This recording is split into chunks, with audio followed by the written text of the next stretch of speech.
मैं धन्यवाद देता हूँ परमेश्वर को, प्रभु यीशु मसीह को कि इसने एक बार फिर आज ये मौका को दिया और फादरी ने जो समय हमें दिया कि हम परमेश्वर का वचन आप लोग के बीच में ला सके, उसके लिए मैं धन्यवाद देता हूँ। आमीन।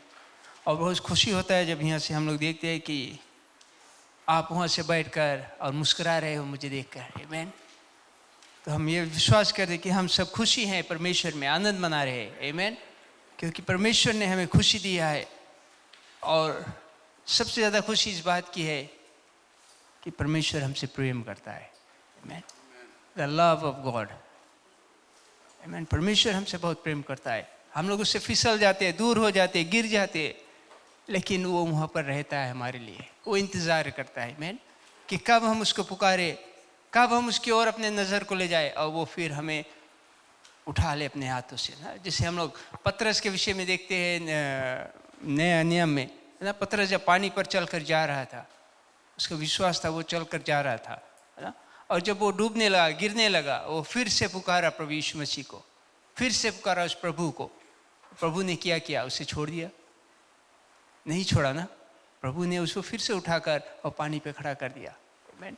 तो हम लोग के जीवन के सफ़र में अगर हम लोग कहीं पर भयभीत हो जाते, गिर जाते, तो हमें फिर से प्रभु यीशु मसीह को पुकारना है, फिर से उसके सामने गिड़गिड़ाना है। आमीन। क्योंकि वो कहता है कि मैं प्रेमी परमेश्वर हूँ ना, उसका प्रेम सर्वदा का है। आमीन। तो आज इसी शीर्षे पर मैं कुछ बातें करूँगा परमेश्वर के प्रेम के विषय में ना। और अगर हम चलेंगे बहुत पुराने नियम में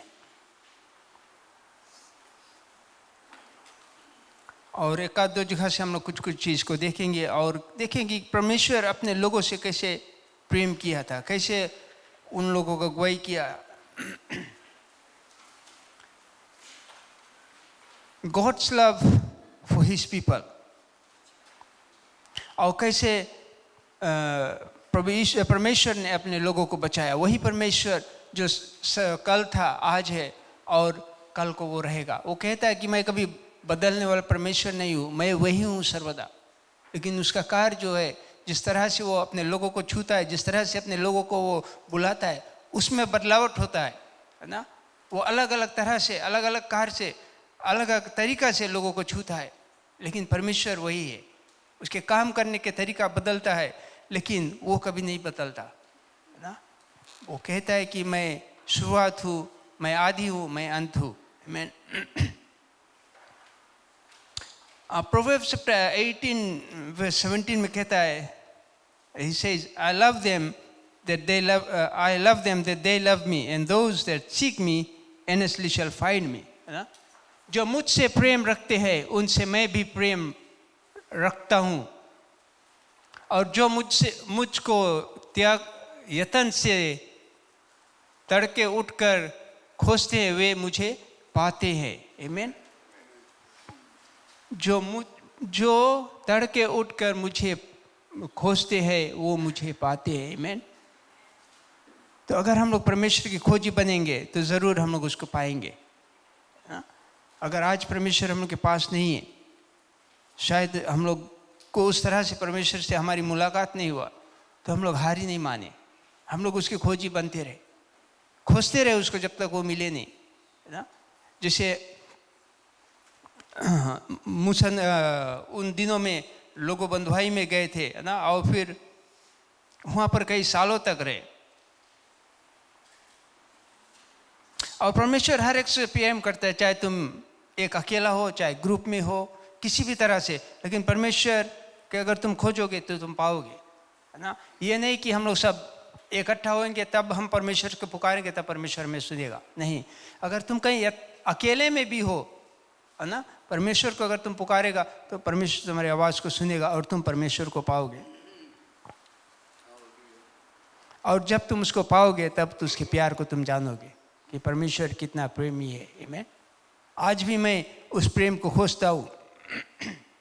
आज भी हमारे अंदर में वो प्रेम की कमी है ना। मैं और प्रेम चाहता हूँ परमेश्वर से, ताकि मैं और प्रेमी बन सकूँ।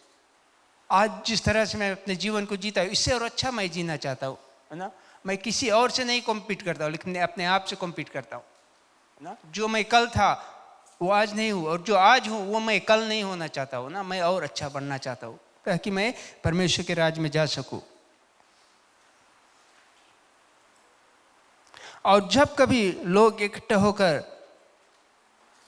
परमेश्वर को पुकारते, उसके नाम को पुकारते, उसके सामने आकर गिड़गिड़ाते, तो परमेश्वर उनकी आवाज़ को सुनता है।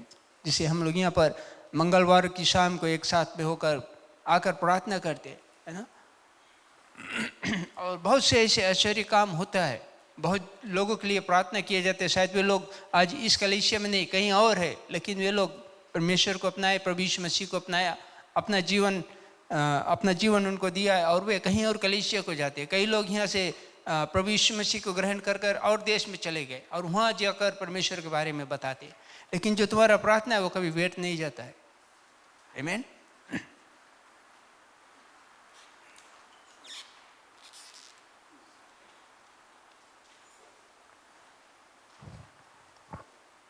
तो इसी तरह से परमेश्वर हमारे सब प्रार्थनाओं को सुनता है। इसी तरह से जैसे भजन संगीता के पुस्तक 50 और 15 में लिखा है, संकट के दिन तुम मुझे पुकारो और मैं तुझे छुड़ाऊंगा।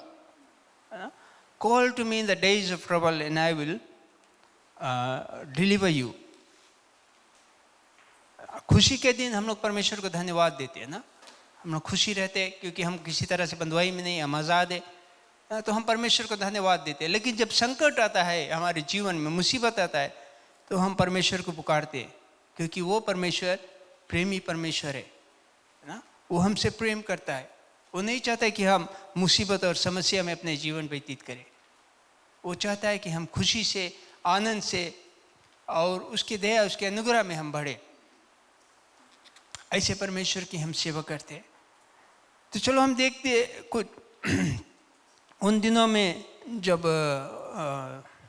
जैकब के समय ना, जैकब जो इसका नाम इज़राइल था, उसके समय जैकब के पास 12 पुत्र थे और वे उसको परमेश्वर ने चुना था ना। और इस कहानी को आप लोग सब अच्छी तरह से जानते हो ना, और इसको मैं पढ़ूंगा नहीं, लेकिन आप जाकर अपने घर पर पढ़ सकते हो।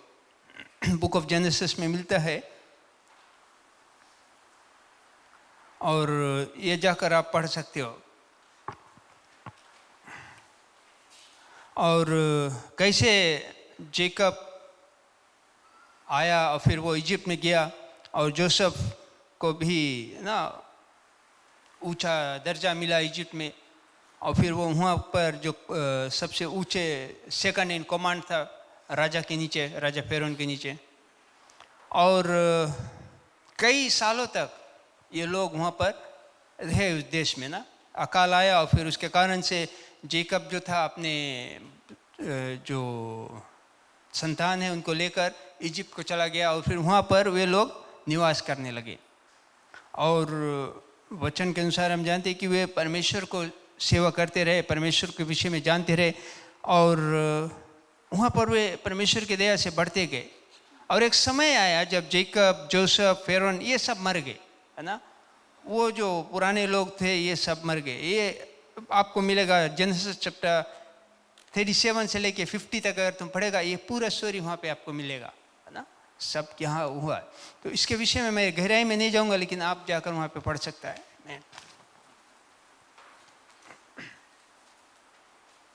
तो चलो हम लोग देखते हैं बुक ऑफ एक्सोडस चैप्टर 1 से।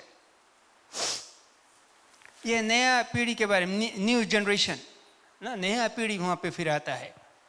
एक नया राजा आता है और फिर कुछ नया समस्या भी आता है उसके साथ में। तो समस्या आता है उन इजिप्ट लोगों के ऊपर नहीं, लेकिन जो परमेश्वर के सेवक लोग हैं उनके ऊपर समस्या आता है, क्योंकि ये जो नया राजा ये जोसेफ के विषय में नहीं जानता, इन लोगों के विषय में बहुत नहीं जानता रहा कि कैसे लोग आए, अब शायद बहुत कुछ नहीं जानता रहा होगा। लेकिन फिर भी ये लोग जो परमेश्वर के लोग उस देश में थे वे आशीषित थे, दे वे ब्लेस्ड ना। इस तरह से वे ब्लेस्ड थे क्योंकि परमेश्वर उनके जो गिनती है वो बढ़ाता रहा। तो इससे हम लोग जानते हैं कि परमेश्वर के आशीष उनके जीवन में था और वे परमेश्वर के उपासना करते रहे ना। और उसके साथ साथ में जैसे उनको संतान होता रहा, जो उनका मिडवाइफ्स थे वे भी परमेश्वर की दया, परमेश्वर के अनुग्रह के नीचे बढ़ते रहे। और इन सालों तक ये जो इजरायली लोग थे इजिप्ट देश में, कुछ रोज तक वे खुशियाँ मनाए आने, लेकिन जब नया जनरेशन आया, नया पीढ़ी आया, तो कुछ समस्या उत्पन्न होना शुरू हुआ ना। अगर हम लोग देखिए एक्सोडस चैप्टर 1:6 है, अब अगर पढ़े हम लोग उसको,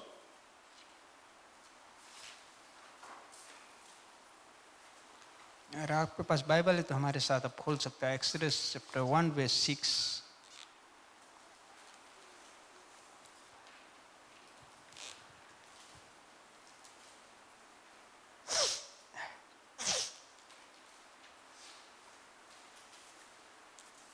यहाँ पर कहता है और यूसुफ और उसके सब भाई और उसके पीढ़ी के सब लोग मर मिटे। आमीन। जैसे मैंने पहले कहा कि ये जो पीढ़ी के लोग जो वहाँ पर गए थे, ये सब वहाँ पर जाकर और ये मर गए वहाँ पर, और फिर उसके बाद में नया जनरेशन के बारे में हम लोग देखेंगे। और फिर नेक्स्ट चैप्टर वर्स 7, और इज़राइल की संतान फूलने फलने लगी और वे अत्यंत सामर्थ बनते चले गए और इतना बढ़ गए कि कुल देश उनसे भर गया। आमीन। तो हम लोग देखते हैं कि परमेश्वर उन पर दया करता रहा और उनको बढ़ाता रहा अपने इच्छा अनुसार या अपने दया से उन लोग के साथ में, और जैसे वे बढ़ते रहे।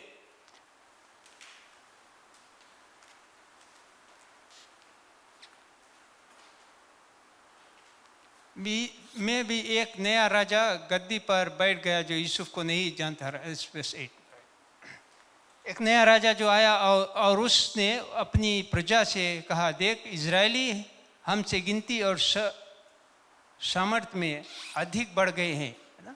तो ये लोग अब डिसाइड करता है कि इजरायली लोग हम लोग से ऊपर बढ़ गए गिनती में, नंबर में, है ना। और हम लोग को अब कुछ करना है ना, कि अगर ये लोग इजरायलियों आओ हम उनके साथ बुद्धिमानी से बर्ताव करें, क्योंकि ऐसा ना हो कि जब वे बहुत बढ़ जाए और यदि what's that word Hindi word भाई, संग्राम और समय आ पड़े तो हमारे विरोधियों से मिलकर हमसे लड़े और इस देश से निकल कर चले जाए। अब यहाँ पर हम लोग देखते हैं कि इजिप्ट के जो राजा था वो कुछ और प्लान करने लगा, है ना। वो नहीं चाहता रहा कि ये लोग इजिप्ट से निकल कर जाए। उसके दिल में एक भय आ गया और वो सोचता रहा कि अगर ये लोग बढ़ जाएंगे, हमसे लड़ाई करेंगे, हमें हरा कर हमारे देश को छोड़कर चला जाएंगे। और उस समय जब लड़ाई होता रहा तो सिर्फ लोग देश छोड़कर नहीं जाता रहा ना, जिस देश को वो हराते रहे उस देश को हिंदुस्तानी में लोग कहते कंगाल करके चल देता रहा, है ना। वो सब चीज़ लेकर चल देता रहा, देश खाली कर देता रहा। तो इस कारण से शायद वो राजा डरता रहा कि कहीं ऐसा नहीं होए और हमारा जो राज है वो सब छीन जाएगा, है ना, हम उस तरह से राज नहीं कर पाएंगे। तो ये राजा कहता है कि इसलिए आओ हम उनके साथ बुद्धिमानी से बर्ताव करें। वर्स 11, इसलिए उन्होंने उन पर बेकारी करने वालों को नियुक्त किया कि वे उन पर भार डालकर उनको दुख दिया करे। तब उन्होंने फ़िरौन के लिए पेतोम और रमेसर नाम भंडार वालों नगर को बनाया। आमीन। तो ना वो लोग और कुछ बिल्डिंग या और एक शहर बनाना शुरू किया जहाँ पर वे लोग इजरायलियों को इस्तेमाल कर सके। They can use this people as labour, और उन पर समस्या ला सके। पर ज्यों ज्यों वे उनके दुख देते गए त्यों त्यों वे बढ़ते और फैलते चले गए, इसलिए वे इजरायलियों से अत्यंत डर गए। हम लोग एक चीज़ जानते हैं कि हम जो मसीह लोग हैं, अगर हमारा भरोसा परमेश्वर में है, जहाँ कहीं भी हम रहेंगे, चाहे हमारे ऊपर दबाव होगा, दुख आएगा, समस्या आएगा, कोई जगह तुम रहेगा, बट एक चीज़ है, तुम कभी गिरेगा नहीं। कभी गिरेगा नहीं, तुम उठेगा हर वक्त। बाइबल हम लोग की यही चीज़ बताए यहाँ पे आज। कई साल पहले, कितना 100 साल पहले परमेश्वर इन लोग के साथ में रहा, है ना। इन लोगों को वहाँ पर ले गया और मुसीबत समस्या इनके ऊपर आया, लेकिन ये लोग देश में बढ़ते चले गए। तो अभी मिस्रियों ने इजरायलियों से कठोरता के साथ सेवाई कराई, है ना। So the Egyptian made the children of Israel safe with rigor. Problem उनके ऊपर आया ना, मुसीबत उनके ऊपर आना शुरू किया। एक चीज और हम लोग ये वचन से सीखते हैं कि इजरायली लोग वहां पर भी इजिप्शियन के साथ नहीं दिया, वे मुसीबत सहते गए और काम को करते गए।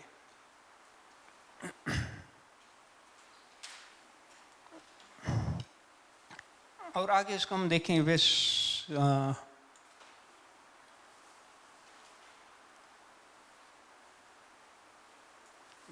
आगे एक और उसके 13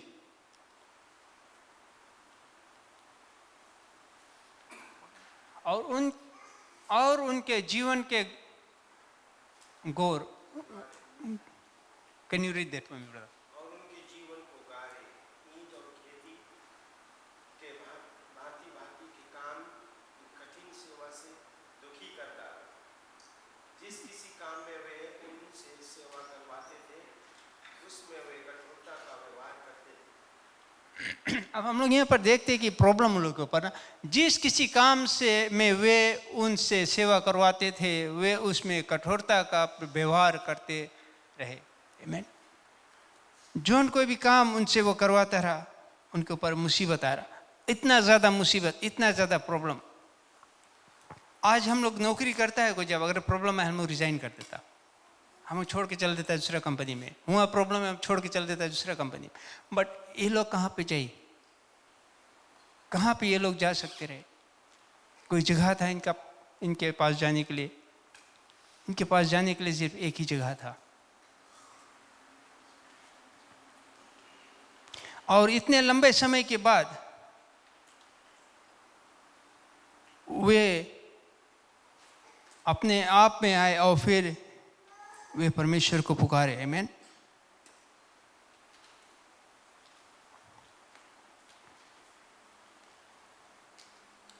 और यहाँ पर रहते हुए they were blessed, they increased in numbers, every midwives were favored by God. Now, all these years Israelites were enjoying because there were no problems. During that long period of time, this new king of Egypt also died.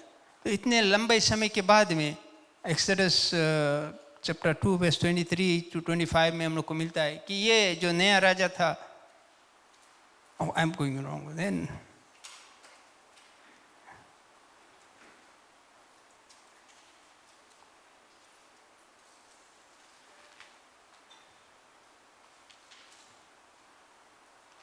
और हम लोग यहाँ से देखें Exodus chapter 3 verse 7 and 8।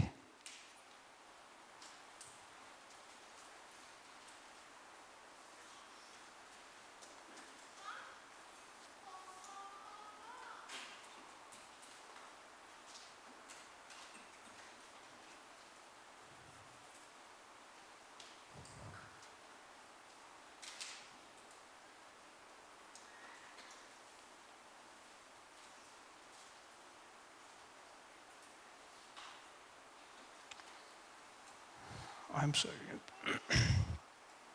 Exodus chapter 2 verse 23. During that long period of time, the king of Egypt died and the Israelites grown. ना, तो उस समय जो ये नया राजा था ये भी मर गया और फिर परमेश्वर ने एक व्यक्ति को चुना, मूसा नाम के, है ना, मोसेस को चुना।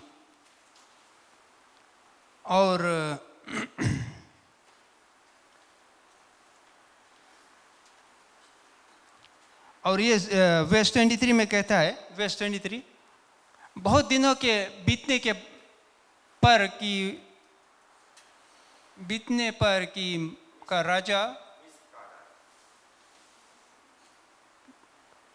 बहुत दिन के बीतने पर भी का राजा मर गया और मिस्र का राजा मर गया और इज़राइल कठिन सेवा के कारण लंबी लंबी सांसें लेकर आहें भरने लगे और पुकार उठे और उनकी दुहाई जो कठिन सेवा के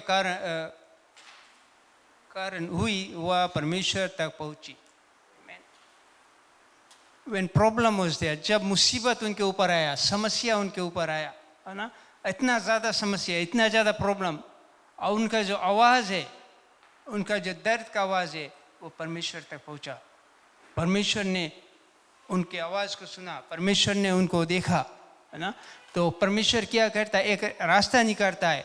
तो वो मोसेस से फिर बातचीत करता है, मैंने वो मूसा नबी से बातें करता है कि मूसा उनको जाकर छुड़ा सके। और परमेश्वर मूसा नबी से फिर बातें करता है और कहता है, मैं उसको पूरा नहीं पढ़ूंगा, फिर चैप्टर 3 वर्स 7 को हम लोग देखेंगे, 7 और 8। फिर यहोवा ने कहा, मैंने अपनी प्रजा के लोगों को जो मिस्र में है उनके दुख को निश्चय देखा है और उनकी जो चिल्लाहट परिश्रम करने वाले के कारण होती है उसको भी मैंने सुना है और उनकी पीड़ा पर मैंने चित्त लगाया है ना। And the Lord said, I have surely seen, ना, परमेश्वर ने कहा मैंने देखा है उनकी मुसीबत, उनकी समस्या, जो पीड़ा से वे गुजरते हैं। अगर आज आप परमेश्वर की सेवा करते हो, परमेश्वर की उपासना करते हो, समस्या और दुख से गुजरते हो, परमेश्वर देखता है, परमेश्वर जानता है ना। वही परमेश्वर जो उन दिनों में था, वही परमेश्वर की सेवा आज हम लोग करते हैं ना। वो परमेश्वर कभी सोता नहीं है ना।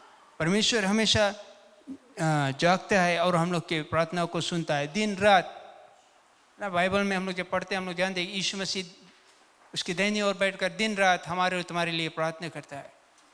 तो समस्या आए, हम लोग उस समय हम लोग ये नहीं सोचे कि परमेश्वर अब हम लोग को भूल गया है, प्रभु यीशु मसीह हम लोग के बारे में भूल गया है। नहीं, प्रभु यीशु मसीह जानता है और परमेश्वर हमारे लिए उपाय करता है। 400 साल तक ये लोग बंधुआई में था, मुसीबत में था, और जब इतना ज़्यादा समस्या पड़ने के बाद तो परमेश्वर मूसा नबी को भेजता है। वर्स 8, इसलिए अब मैं उतर आया हूँ कि उन्हें मिस्र के वंश से छुड़ाऊँ और उस देश से निकालकर एक अच्छे और बड़े देश में, जिसमें दूध और मधु की धारा बहती है, अर्थात केनानी, हित्ती, एमोरियो, फिरिसी, हेवी और यूबूसी लोग के स्थान में पहुंचाऊंगा, है ना। इसलिए अब मैं उतर आया हूँ। परमेश्वर क्या कहता है? वो कहता है इसलिए मैं उतर आया हूँ कि उन्हें मिस्रियों के बस से छुड़ाओ। अगर आज हम लोग समस्या और मुसीबत में है तो परमेश्वर हम सिर्फ बैठ कर देखता नहीं, वो उपाय करता है, वो रास्ता निकालता है, वो आएगा हमें छुड़ाने के लिए, है ना। और आज भी जैसे वचन के अनुसार हम जानते हैं, यीशु मसीह ने कहा है कि जिस तरह मैं गया हूँ उसी तरह से फिर आऊँगा, एक दिन लेकर तुम्हें जाऊँगा। तो अपने समय से परमेश्वर वो काम करता है ना। ये समय उनको दिया गया था। अगर ये लोग प्रभु को नहीं पुकारते तो शायद परमेश्वर उनको नहीं छुड़ाता। ये लोग शायद अपने मुंह फेर कर और इजिप्ट के जो लोग हैं उनके साथ में मिल जाते तो परमेश्वर उनको शायद नहीं छोड़ाता वहाँ से, क्योंकि ये लोग हमेशा परमेश्वर पे भरोसा किया और अपने आवाज़ को लगाए और वो आवाज़ परमेश्वर के कानों तक पहुँचा और प्रभु ने एक रास्ता को निकाला। मोसेस जो एक समय वहाँ पर था उस देश में, उन लोगों को छुड़ाकर बंधुआई में से निकाल कर लाना चाहता रहा, लेकिन वो नहीं कर सका और वो छोड़कर भाग जाता है। उसी व्यक्ति को फिर परमेश्वर इस्तेमाल करता है, कहता है कि तुम वापस इजिप्ट जाओ और मेरे लोगों को छुड़ा कर लाओ। और हम लोग जानते हैं उस कहानी को, जब परमेश्वर ने मूसा नबी से बातचीत किया उस झाड़ी में, बढ़ते आग से जो जलते हुआ झाड़ी है वहाँ पर उससे बातचीत किया और फिर वहाँ पर उसे कहता है ना, बोले इंग्लिश में लिखा है, the Lord said, I have Indeed seen the mystery of my people in Egypt, I have heard them crying out because of their slavery drivers, and I am concerned about their suffering. परमेश्वर कहता है, I am concerned about their suffering. तो परमेश्वर जो है वो हमें याद रखता है, वो कभी भूलता नहीं है। चाहे हम लोग समस्या में हैं, चाहे हम लोग उससे दूर हो जाते हैं, गिर जाते हैं, फिसल जाते हैं, लेकिन वो हमेशा हमें याद रखता है। यही वो परमेश्वर का प्रेम है। This is the love of God, है ना। इसी तरह से वो हमसे प्रेम रखता है। कभी कभी वो हमें टेस्ट भी करता है, देखता है कि चलो देखे कितना ये सह सकता है, कितना प्रेम इसके अंदर में हमारे प्रति है, लेकिन वो उतने ही देता है जितना हम और तुम सह सकते हैं। और जिस परमेश्वर की हम लोग आज सेवा करते हैं वो वही परमेश्वर है जो उन दिनों में इजरायली लोग के साथ में था। तो परमेश्वर आज भी हम लोग से इतना प्रेम रखता है। जॉन 3:16 अगर हम पढ़ते हैं, हम लोग जानते हैं सब कुछ। For God so loved the world that he gave his only begotten son. परमेश्वर ने जगत से इतना ज़्यादा प्रेम किया कि उसने अपना एक लौता बेटा को दिया कि जो कोई इस पर विश्वास करे वो नाश ना होए लेकिन आनंद जीवन को पाए। This is the God we serve. ऐसे ही परमेश्वर की हम सेवा करते हैं।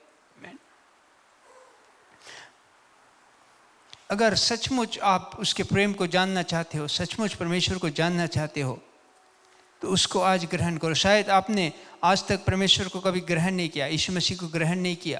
सिर्फ कलीसिया आता है, एक बस आता है कि कलीसिया में जाना है और हम कलीसिया आते हैं और वापस चले जाते हैं, और हम लोग सोचते हैं कि नहीं, ऐसा कुछ नहीं है इसमें। आप चख कर उस परमेश्वर को देखो ना।